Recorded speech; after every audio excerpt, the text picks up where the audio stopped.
We're Pennine Pneumatic Services and we're based at Brighouse, and we have 69 members of staff, which includes 4 apprentices, 3 based at Brighouse and 1 at our Sheffield office, Sim Engineering Group. We work in compressed air industry, so we do everything from manufacturing and installing our own ductwork to supplying the latest energy efficient Atlas Copco compressors, vacuum pumps, nitrogen generators.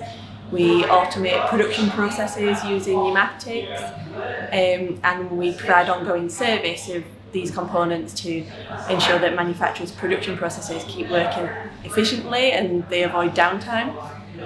So there's not much manufactured in the Bradford region without compressed air. It's widely known as the fourth utility, and 30% of a factory's energy consumption can go to the use of compressed air. We have 4 apprentices and they're all doing mechanical and electrical engineering.